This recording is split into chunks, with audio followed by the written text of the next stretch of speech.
Hey babies, hey babies, hey babies, hey babies. Hi everyone. Hi everyone.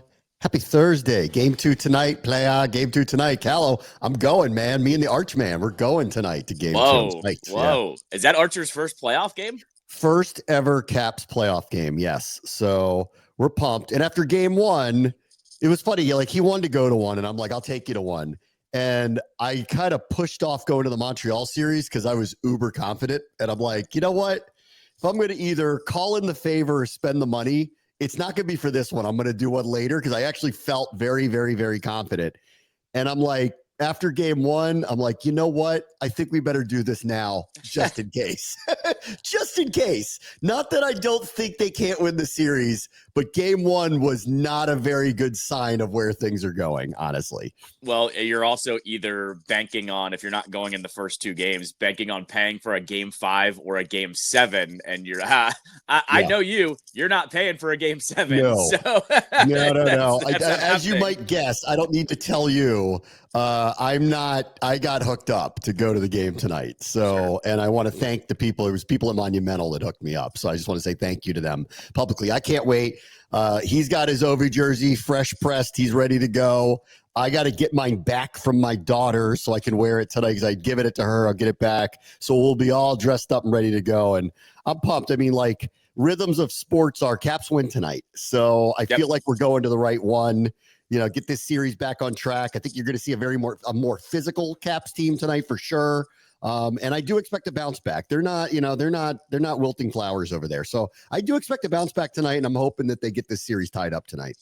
No, I mean, everything points to Spencer Carberry being able to figure something out. That was my feeling after this game was, the Capitals have a very good head coach. He's going to figure out how to get them to be playing a little bit better, and a little bit better should be good enough for them to get a win. And I think we talked about it at length yesterday. That team didn't play well yesterday, the Capitals. They know they didn't play well. Even after morning skate yesterday, Leonard said something along the lines of, we watched the film, we're past it, we're on to game 2.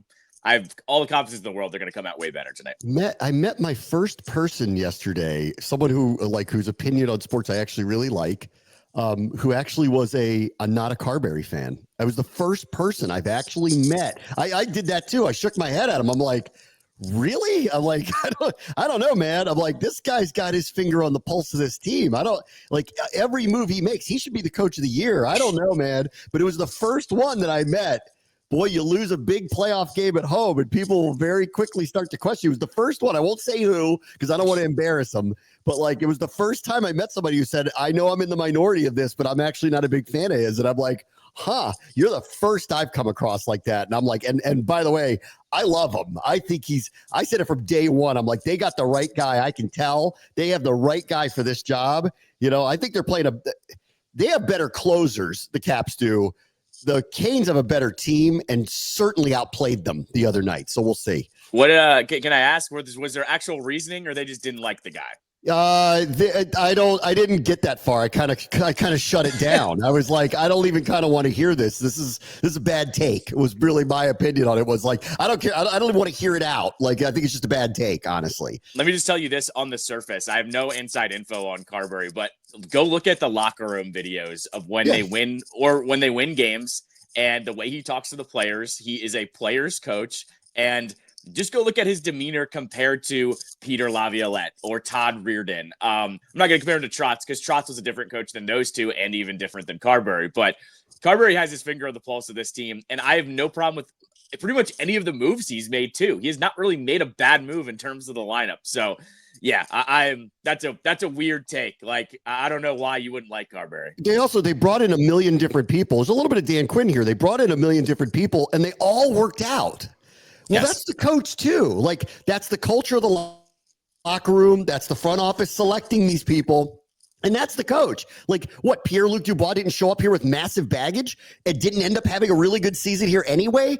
Or Logan Thompson kind of showed up as, I don't know, man, is he really the answer? Had a career year. That's coaching. Like, that's part of it too. You have to give credit where credit is due.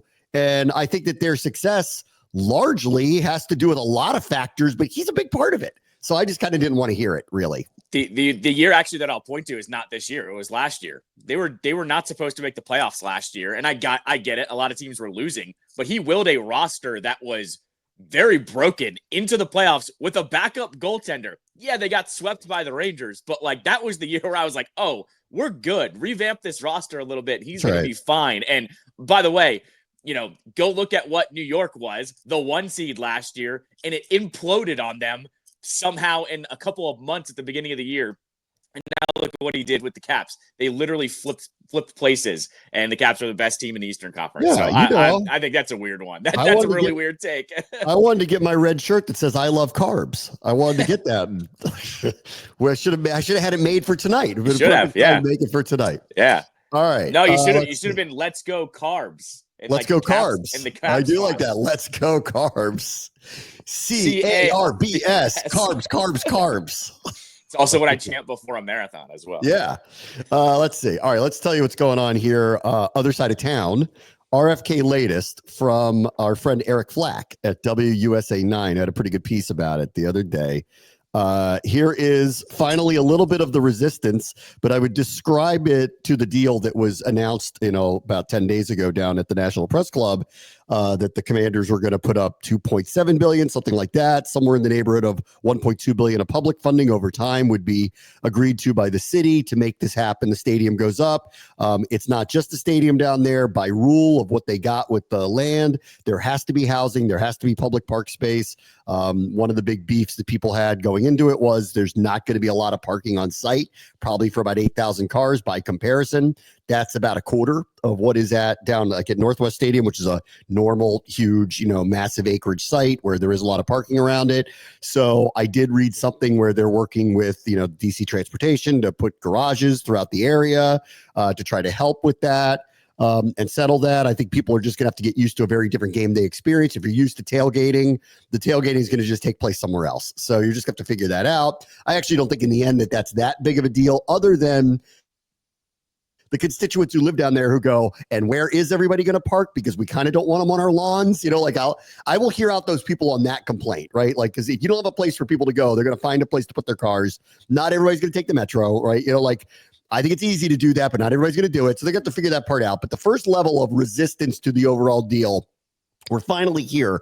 And part of Eric Flack's report, which if true, and I'm not saying it isn't, but if true, that like actually gives me just a touch of pause that this isn't steamrolling the right way, even though I get every sense on earth that it is that the deal that she announced, the mayor and the team last week, apparently hasn't been shown actually to the other council members yet. So if that reporting is true, that they actually don't know all of the details that were agreed to by the mayor's office, then we do need to slow down here for a second.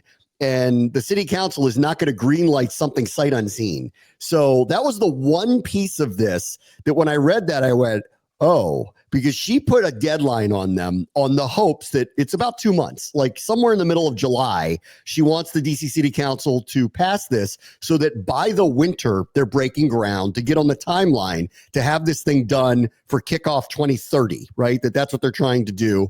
And they're going to need at least a couple of years to do that. And they're hoping, you factor in delays and all the things that could potentially happen, tariffs for that matter, for building costs, all the types of things that could actually come into play here. But that was the one thing that I want to have a little bit of pause over.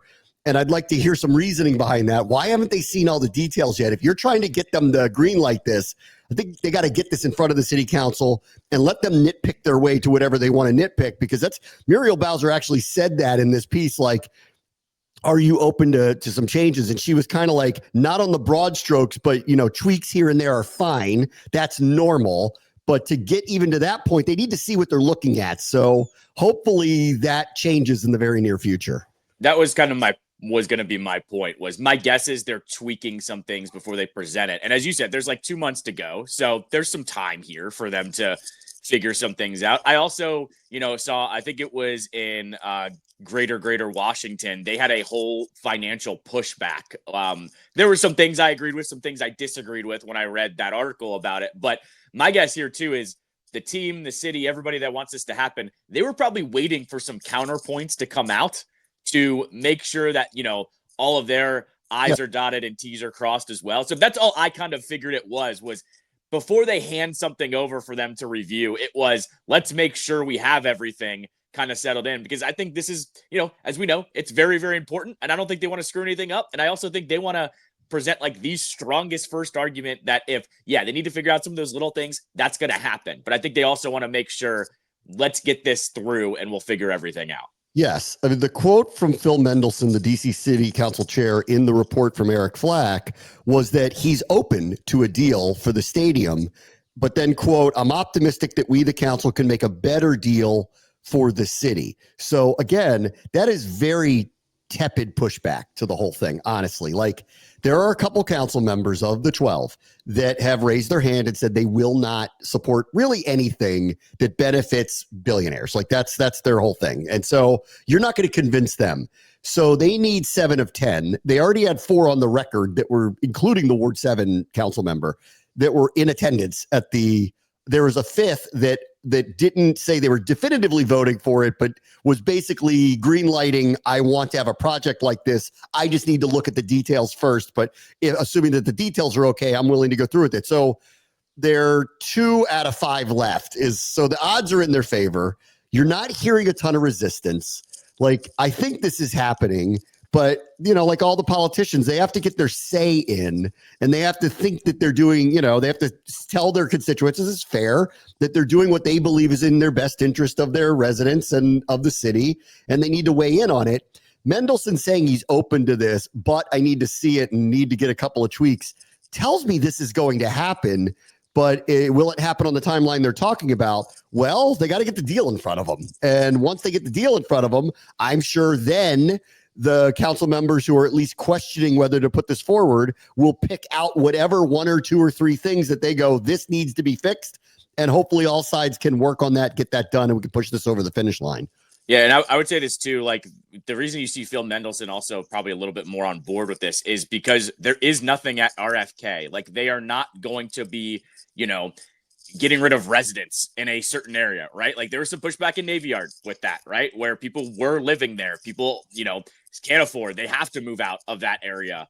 That is not the case here at RFK. Like, there is nothing there. You're not, you know, displacing residents that are already living there, essentially. So that's another thing here too, that I think it's hard to push back. Like, I saw a lot of the economic pushback too of, oh, they could have, you know, housing there and different types of living and whatever, and the city's missing out on that money. Well, the city would have to build that too to somehow turn a profit eventually on that. I think this is where the resistance, you know, isn't really coming in, is they're not displacing anybody by building the stadium there, especially with the team footing most of the bill. That's right. So let's see. We've got 4. You need 7. 4 showed up to the press conference and were in favor of it. Assuming they don't change their mind, that's 4 of them.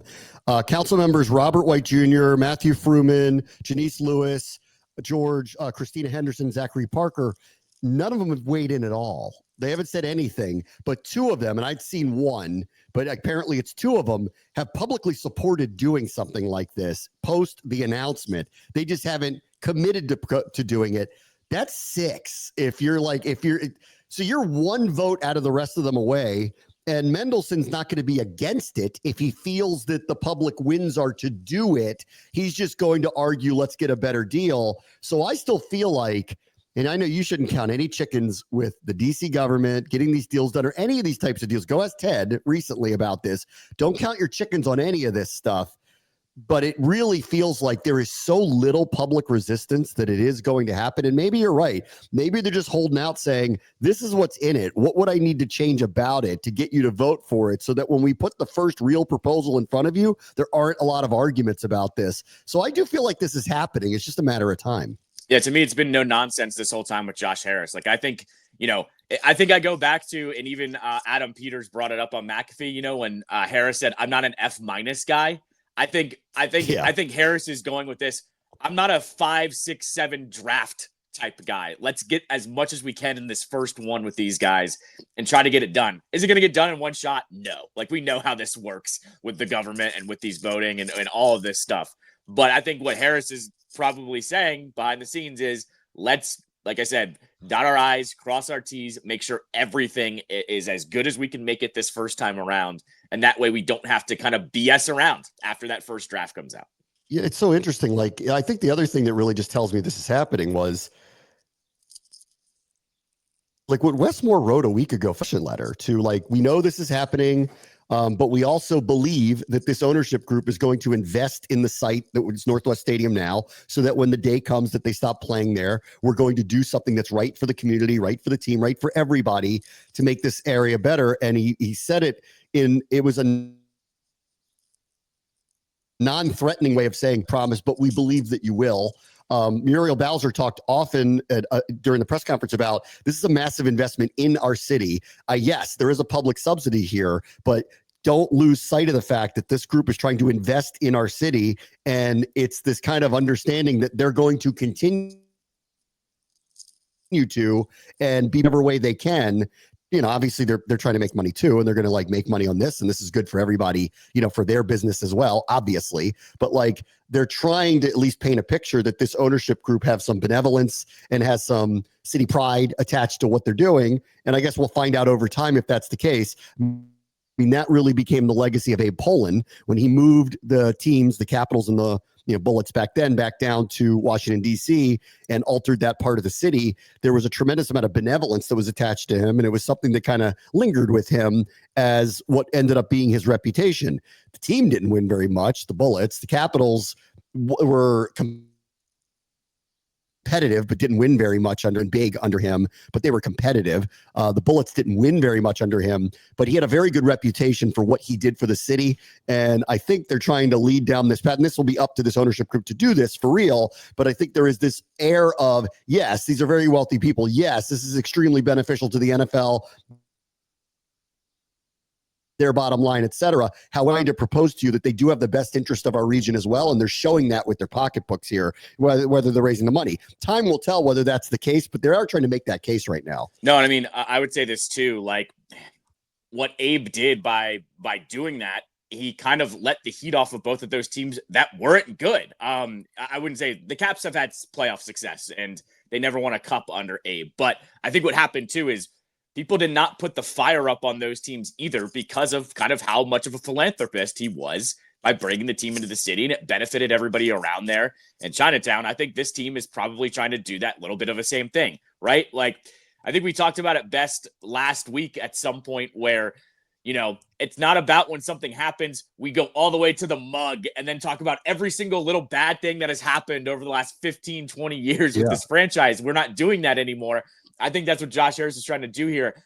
I think this is an actual investment in, if we spend the money and we, do actually try to benefit the community here, we get a little bit of slack for when we screw up, because this franchise is going to screw up at some point. Every franchise does. Like it's not, nobody's perfect essentially. And I think that's what they're trying to do here is, hey, when that next flub happens, maybe we have a little bit of grace compared to the last guys. Look, sports are a public trust. Like, yes, they own the team, but it is a public trust, and the public has to feel as if you have the best interest, not only of the team, but of the community too. And this is where Dan Snyder fell short. Like, not only did a lot of people have no confidence they had the best interest of the team because of all the things that had happened through the years, but they were wary of what that he was taking advantage of the public. And therein lies the double-edged sword of, and you're not on even right side. There is no right edge for you if that's the case. If you've lost the idea of, listen, like in Abe Pollin's case, the Bullets were terrible. Like from the mid-1980s on, they made mistake after mistake after mistake. But people didn't crucify Abe. Maybe they got him for what happened on the court, but not off of it, because I think everyone knew that at his core, he was trying to do right things for the community, right things for the city, was extremely benevolent. And so there's only so far you'd go to criticize someone like that. I think Ted has a lot of this too. I think Ted has a tremendous amount of civic pride. Like, I think he's done a lot of things to try to help the community. He's built a lot of places. Yes, it's helped grow his empire. It's helped enrich him. That's part of the deal that goes along with this. But as long as civic pride that goes along with it, you can then take into account all the things that happen on the court, and you can parse out whether you think they're managing the asset that's on the court or on the ice or whatever. Like, Snyder had neither one of those things going for him. Josh Harris, boy, he's winded his sails because everything's gone bonkers for the team on the field. He's doing a tremendous amount to make the team better, look better on the field, be competitive overnight. He's putting a tremendous amount of money. We were talking yesterday, Adam Peters was talking about how anything he's asked for in the facilities, they've just done for him. So they're putting a lot of money to make the teams better. In this case, this will be the first moment of, this is something that's going to help the franchise, obviously, but this is a legacy thing. Like, he has to do right by the city. If he does right by the city, does right by Maryland with the site in there, then this is the thing that will actually carry on for him for a very, very, very long time. Does he have benevolent city pride? Is he doing what's in the best interest of our region, regardless of how the Commanders play on the field? And if he does, then there's going to be a lot more leeway and a lot more belief and a lot more trust in the organization that Snyder had lost for a number of years. Well, the other thing here, too, is I think for the first time, this fan base in 20 years or whatever feels like they are being listened to, by this ownership group. Like, things that have been a concern, name stuff aside, because that's just split between different factions of the fan base. I feel like this ownership group has really taken to heart some of the concerns. Like, I know right away, I saw people that were concerned about, the PSLs and the affordability of going to the new stadium. Yeah. And almost right away, I think it was Harris or someone else from the ownership group said, don't worry, like, we have affordability in mind for, the fans that are concerned about that. Like, for me, as somebody that does sit in the upper level and gets what I can afford, I'm going to be honest here. Like, I'm not going to get club level or lower level or something like that. That was a concern for me too, but I didn't even have to voice it. It was addressed so fast that basically they are having all of these conversations. And what it's telling me is they are just so detailed in all this. It means they're having these conversations behind the scenes, or if they're not, they're listening to the fan base. That's just one example. But like you and I have talked about it. If you haven't been to a game out in Landover in a while, the stadium in and out process is much smoother. Both getting physically into the stadium and driving in and out is much better. The concessions inside, everything, like, it's not perfect. Don't get me wrong, but it's just been so much better over the last 2 seasons than it was since the place opened. Essentially, it tells me they're listening to the fans, and there's not much more you can ask for as a fan when they're doing that. They've invested a tremendous amount of money in a stadium they plan to vacate very soon. Yeah. So they're they bought this asset. It was a distressed property. They have invested a tremendous amount of money into facilities that, they'll never be world class. Like that one in Ashburn, there's only so much they can do. But they're trying. They're building a new locker room suddenly over there. They took out this AstroTurf field. I know that was like kind of made fun of, and it was like ridiculous that it was there, but they did do it. They spent the money to do it. There's been a tremendous amount of change there. They've put a ton of money into these facilities to try to make things better for the team, for the fan base, and it hasn't gone unnoticed by me. Like, and that's why I try to point out a lot of this. If you go to the stadium, it's a different experience there than it's been. Is it the best stadium in the NFL? No, but they're trying to make it better as they, play out the string here wherever they go. All right. One other thing I want to talk about. So yesterday, by the time we were taping this, the George Pickens trade had just happened. So we've had the full day of let's hear what everybody thinks about it. And I think everybody kind of landed where I did, which was, listen, this guy is undeniably a really, really, really good player. And so this is a talent upgrade for Dallas. Like, you can try to pretend that it's not, but it is. But there's a reason why he was dealt. And most of the people that I, saw that were talking about it, at least the people that are in and around the NFL all the time, thought that Dallas gave up way too much actually to get him. That a third round pick, I know it was a pick swap, but like a third round pick was really high actually for him. Talent wise, I don't feel that way, but he's available for a reason. And the reason is he's a pain in the butt. And if you listen to all of the people that talked about him, over like the last, 24 hours, there were a couple people like, I can't pronounce her last name, but Aditi from NFL Network, who's covered the NFC, AFC North for a very long time, been around Pittsburgh for a very long time. I listened to like a 3-minute clip of her on a Pittsburgh sports radio station yesterday. And she was like, they couldn't get him out of there fast enough because he was the biggest, like neediest, like attention grabbing person on the sideline in the locker room all the time. She described scenes before games where she's like, I have never seen someone who needs more attention before a game than this guy needed. And she described what I landed on, which is he's a massive talent. So if he can kind of get his emotions in check, he's a very, very, very dangerous player. And you catch him on the wrong day and he will beat you because he is just a terrible matchup for you. But on the week-to-week, day-to-day, especially in a locker room that seems fragile all the time because of all the media attention, this is a very interesting place for him to go. What I had landed on yesterday, by the time it kind of had simmered for the day, was you and I talked about how it could just be one extreme or the other. This is either going to work out really well or it's going to be a disaster. And what I kind of landed on was I think it's going to be his attitude that's the factor here. I say this all the time, every single sport. The change of scenery, X factor, you don't know how they're going to react to it. Right. So this could go in his way of, oh crap, I just got traded from a very good organization, the one that drafted me, one that I thought really liked me. And all of a sudden he cleans up his act and the Cowboys get, a good soldier in Pickens. Or he doesn't change anything, feels vindicated, and continues to do what he does. And all of a sudden, Mike Tomlin, once again, looks like the wide receiver whisperer because they're all crazy, apparently, that they draft over there. So I think that's where I've landed here is it's going to be Pickens' attitude that, makes this. And I said this as well with the Steelers. The Steelers have the secret sauce, the secret formula to draft wide receivers. They're going to replace him. Like, this isn't anything new. Like, you go back, they've traded him. They traded Antonio Brown. They traded Chase Claypool, and Claypool was out of the league 2 years later. Like, they've figured this out, how they can just replace production somehow. So I'm sure they weren't worried either. I will say this though, and I agree. Like they're really good at picking the talented players, but they have to move off of them often because apparently they're not weighing the character stuff. So this has become a repetitive thing for them that they're willing to take the chance that they're going to bring people in that they're going to be able to work with. And there might be some red flags, but the talent's just so overwhelming. We'll be fine. And yet now there is a lot of examples of that not happening, actually. So this goes both ways a little bit. Like, I love Tomlin. I've actually been saying now for a couple of years, like, I don't know why people are yelling at him. I think it's the roster. That's not him. That's the front office choices that they're making. And part of that is if you are drafting people that you are just assuming that Tomlin will be able to babysit into professionalism, then maybe you should stop doing that to your head coach.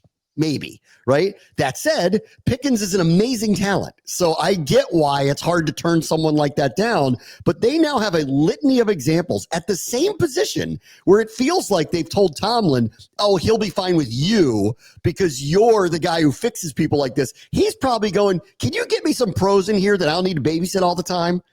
Yeah, I mean, I think the other side of this too, though, is there's a little bit of blame on the Steelers for not having a good quarterback most of those years too. Though. I agree. Like I'm not saying like he should have freaked out. And I'm not excusing like Brown's freakouts, but in some of those cases, wide receivers are going to get pissed if they're not getting the ball, let alone they're running an offense where they're handing the ball off to Harris a bunch of times and losing games. So I will say like that deserves a little piece of the blame pie. I'm not saying it's all of it, but that does deserve a little bit of acknowledgement here because since Big Ben retired, and honestly, the last couple of years of Big Ben, it's been very bad quarterback play. Not just like mediocre, but bad quarterback play. And I think that's a factor here too that you do have to at least put into the fold. I have enjoyed Twitter over the last day of all the people who assume what the first meeting between Marshawn Lattimore and George Pickens will look like. Yes. It's been very good.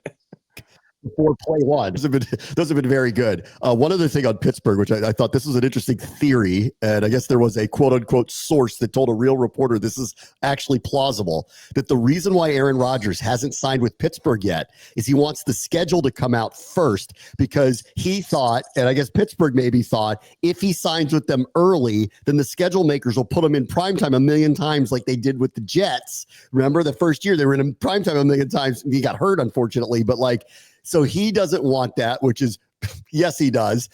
But Pittsburgh doesn't want that. I actually agree with that. And so some of this might be he's waiting for next week to pass by. It's too late. The schedule's out, and then he can show up, and maybe Pittsburgh isn't on as many primetime games as would be had he announced he was going there sooner. So I'll buy that a tiny bit that there's a kernel. I would go with this, and I've landed on this. I actually think it's same but different reasoning. He's waiting for the NFL to unload all of their stories and off-season program. So then when he signs on, it's the only thing that's going to be talked about. Yeah, okay. That's what my theory has been. Like the schedule release will come out. They'll talk about it all next week, and then roll around that next Monday. color me as someone that's going to happen over the next couple of weeks after that. And then guess what? It's the only thing you're going to talk about. His press conference is going to be aired on ESPN live whenever it happens because there's going to be nothing else going on. I think it's just going to be an attention grab, a different way than that one. Yeah, I think he loves the attention. So that whole thing of, well, I don't want to be on so many primetime games. Baloney, pal. Like, no chance. Pittsburgh going, you know what? We actually don't want the traveling circus. That actually makes sense to me. I could hear it from their point of view that, like, you know what? Slow rolling this, and we don't have 6 night games, and we're not like, and God forbid we're 4-4 and everybody's just freaking out all the time because it's Rodgers. Like, I could see where they like that. The other side of this too, and I actually think this is smart on both parties, is we haven't heard what Aaron's doing this offseason. I know he said he was working through some things like in his inner circle, and I don't know if somebody's sick or whatever. Like, I don't really want to like dive into that. But what does Rodgers normally do? He either does an ayahuasca trip or a darkness retreat, or he's going to Egypt. You know what the Steelers are probably saying? Hey man, can you just knock that out and then sign with us? And then we're not asked, then we don't have to answer the questions about it. Because it's not like he wasn't a member of our team, you know, like they don't have to answer that. I think there's a little bit of a factor there for that. Yeah. I would believe that Tomlin's like, hey man, when we show up here, we work here. Yeah. So if you got to go do something for you, go do it. Go do it in April. And I'm kind of like on get it over like, with. Yeah. Because he's almost 40. I'm kind of agreeing with that sentiment that, like, I think Tomlin's going, hey man, I'm not judging here, but when you sign on, we expect you to be here, and you're not going to skip OTAs for an Egypt trip. So like, let's just make sure we're on the same page here.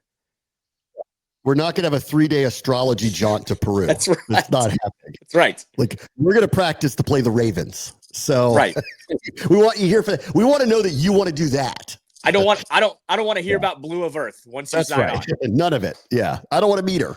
All right. I'll be right back. Bray wants to show ESPN 630 Sports Capital.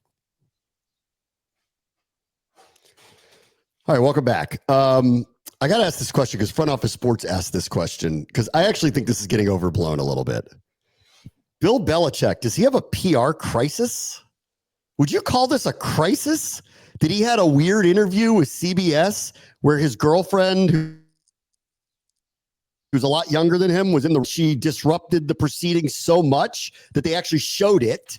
And then his reaction was so muted and weird that seemed odd. And then the statements after it didn't seem to make a lot of sense. And then people were talking a lot about how, well, he doesn't have the same PR people he used to have. Is this I think this is not a PR crisis. I think he has a book. People are interested in him because of the book. He's giving interviews. He has an unusual relationship going on. It's logical questions that are happening. He's weird and doesn't interact with the media very well. So what? Like, really, like, if you really think about it, his interactions with the media with this is really no different than any interaction he's had for the last 20 years, other than to say, well, you're the one that invited us to do an interview with you. We're not making you do this interview. You invited us and you're still acting weird. I think this is a big so what. And when this fall comes around, no one's going to give a crap if North Carolina wins football games. No, I mean, I will say that. This all depends on how he coaches. Like I think this is one where you're going to put it on the stovetop and you're going to go, let's see where we move this depending on how you play. What I'll say is this, though, is I just think everyone sees the writing on not the writing on the wall, but just sees the problem here that the girl in her 20s is his PR person and does, hold a lot of power in that relationship clearly. And I just think we've seen this movie before where the 20-year-old or 20 person in their 20s takes advantage of the old guy. I think people are concerned for the right reason, but I also don't know how much of it is real either. Because I'm with you too. He's launching a book and all of a sudden there was all these stories about it. And I kind of had to take a step back and go, wait a minute, this is really good PR for this book that he's about to drop. Like go look at the modern age.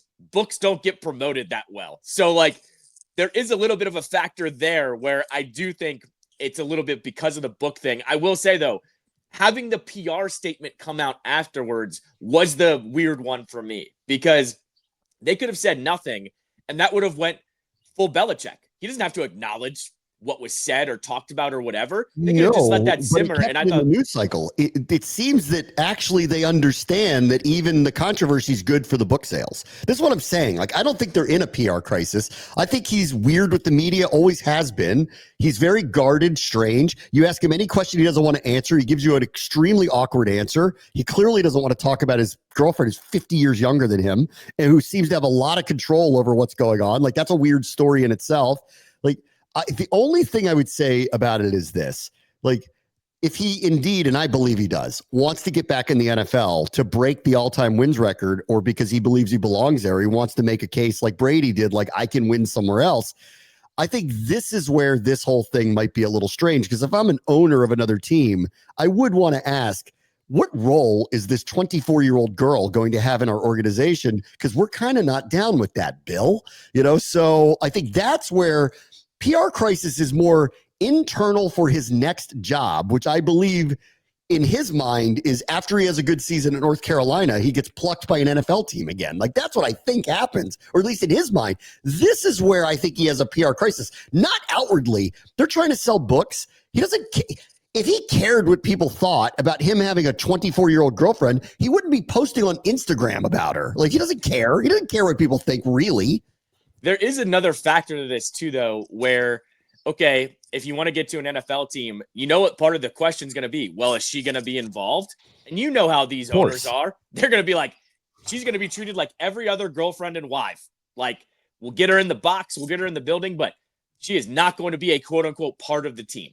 Right. So she's not the chief of staff, dude. She ain't the GM, and she's not the offensive coordinator. So you better cut that out fast. And so I think that's where the concern is lying here, because she is a part of the UNC program. Like, she is helping them out with whatever she's helping them out with. And so I do think there are questions to be asked here. Like, and here's what also happened. And I wondered about this when the interview happened. Like, some of the reports came out too that she shoehorned her way into that Dunkin' commercial for the Super Bowl. Like, those reports started to come out. And I was like, oh God, hey, listen. She wasn't supposed to be a part of that, but she got her way into it. You know what? She might be being undersold here a little bit.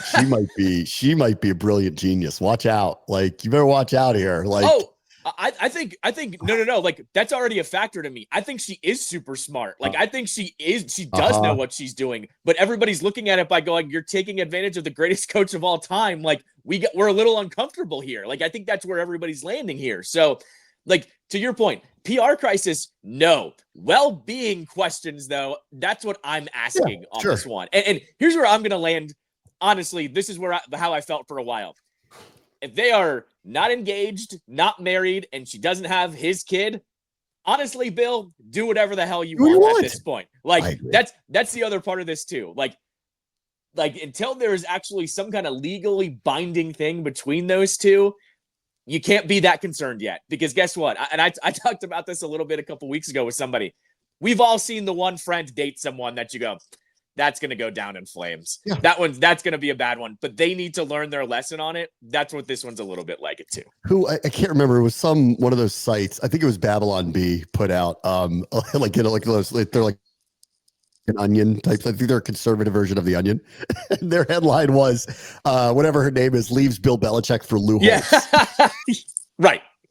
Like, yeah. I was like, that's a good one. Yeah. So, like I said, until there's something legally binding, I'm not that concerned. Real quick, Belichick's buddy, Nick Saban, has been brought on by the president. We should have seen this coming because the president went down and spoke at the University of Alabama. Nick Saban was there.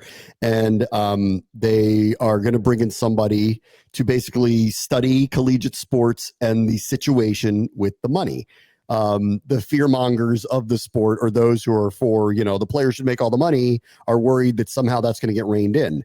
It isn't. Like, that's too late. It's legal now. You can do this. There will be ways to get money to the players.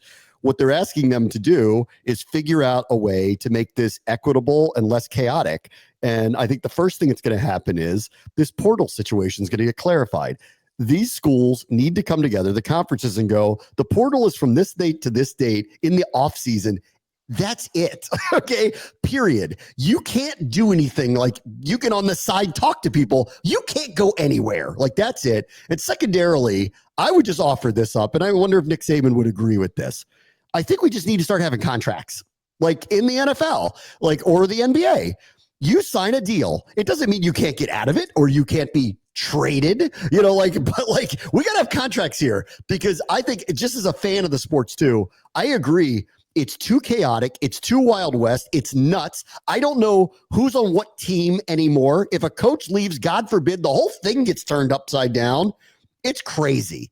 So I actually think this is a good thing. I actually think someone needs to get a hold of this thing. And I don't think it's going to be to control the money from getting to the players. That genie's out of the bottle, guys. But we need to figure out how to do this in a way that is good for the schools, good for the players, and just streamlines this thing, because this Wild West stuff is nuts. No, I think the use the buzzword here is guardrails. There needs to be a couple things in place here. I've also always said too, like, if we do contracts, then if a coach leaves, all those contracts dissolve. Like, you're allowed to move somewhere else. Like, I think that's where it factors in here. What I also hated, actually, the thing I hated most this year was the NCAA tournament was going on and players weren't playing because they were looking to transfer during the tournament. You need to figure that out too, because you cannot have it affect the most important games. Like we also saw it too in the college football playoff, right? Like there were no starters, but there were certain players that were looking to move on, that were backups, right? Like I forget who it was. There was a backup quarterback that was basically going, I'd love to play here. I'd love to, I support my teammates, but I want to go start somewhere. And they should have every right to do so, but it shouldn't be, taking any attention away from the most important game. So there needs to be a couple guardrails up here. 100%. All right, let me take a quick break. Brad wants to show ESPN 630, the Sports Capital. All right, welcome back. I'll real quick before I get into the Caps. What we're seeing with the Celtics, this is an all-time team collapse in motion. I am not blaming any one particular player, albeit Jason Tatum's decision-making a lot of these games, especially late, looks really poor. But I'm not going to just blame him. I am blaming what they're doing, how they're playing, which is ridiculous. And I was like, I have a really good friend and Knicks fan, and I was like texting with him watching this happen last night. And just go watch what they do. I'm no coach here, but like, Gary, whoever's out there, you want to tell me I'm wrong about this, tell me I'm wrong about this. Here's what I see. They walk up the court and do the same thing on every single play. Jason Tatum typically brings the ball up the court. Maybe it's Drew Holiday. Three players go run in the corner, zero motion. Okay, go watch. Zero motion. They run a high screen and allow Tatum, typically, make choices. Basically, isolation play. I'm going to give you a little bit of space. You make a choice. And they end up invariably jacking up these crazy, terrible threes. It was embarrassing to watch. And it was lazy. It is no real offense. It's just busted possession after busted possession. When they're hot, they're unbeatable. And when they're cold, as they have been, they're extraordinarily beatable. This is because they have the best team. This is one of the worst team collapses I've ever seen, and it's of their own making because I hate the way they play.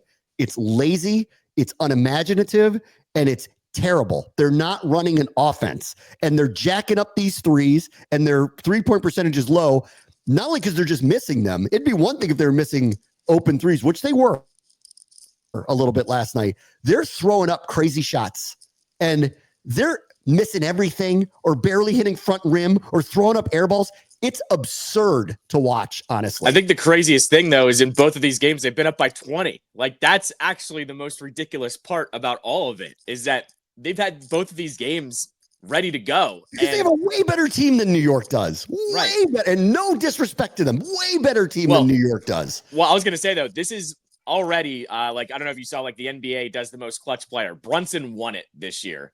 Yeah, he's been great.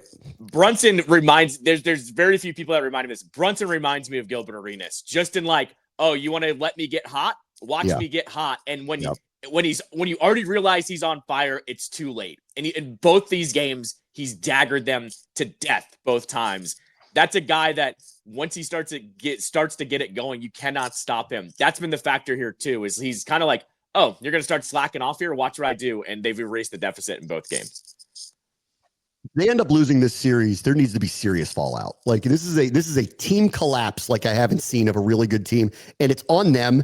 It's on the coaching. It's on all of it, and it's not anyone who's just complaining about Tatum, who his decision on the last play was absurd. Like, I don't know, where are you going? Right. Like, what are you doing? But like, I'm not going to sit here and blame one guy. It is not. Like, this is systemically terrible what they're putting out on the court. It's unimaginative and it's really poor. I will say though, for America, videos of Knicks fans after these wins have been the best videos of all time. I mean, the Bing Bongs are amazing. They're having the time of their life. Honestly, with Cleveland potentially going out, I know they're dreaming they're going to the NBA Finals, and they have every reason to believe it. So I made this comparison yesterday on my show. Knicks fans and Cowboys fans are the most delusional fans in sports, but the Knicks fans do actually believe it. The Cowboys fans know the collapse is coming eventually. Knicks fans decide to go all in, and they don't care what the consequences are. I actually don't care who the Knicks play in the finals. They're going to get killed. Oh, like, yeah. Yes. OKC, Denver, either one of them are going to blow them out. Yes. Like it's a series in 5, like is what that is. Yes. All right. Let me get to game 2, which I'm going to tonight. Very excited. Caps and Canes. Number 1, I assume some lineup changes. You do too. Like, we're going to shift some stuff around here tonight off of game 1. Not not new guys into the lineup, but yes, some, through the floor lines. I would assume there's going to be a little bit of change here. There's no one else they can really put into the lineup and take someone out here, especially on defense. There's no one you're going to put in. Dylan McIlrath doesn't warrant being put into this series. But yeah, I think you're going to see some line switches up here. I'm going to be really interested to see, look at Ryan Leonard. He had that chance late. Does he maybe try to pop him up into the lineup to get him going? Does Connor McMichael maybe move down with the way he played? I don't think there's going to be new players here, but I do think there's going to be some line shifting happening here a little bit. You don't think McIlrath over Alexiev? No.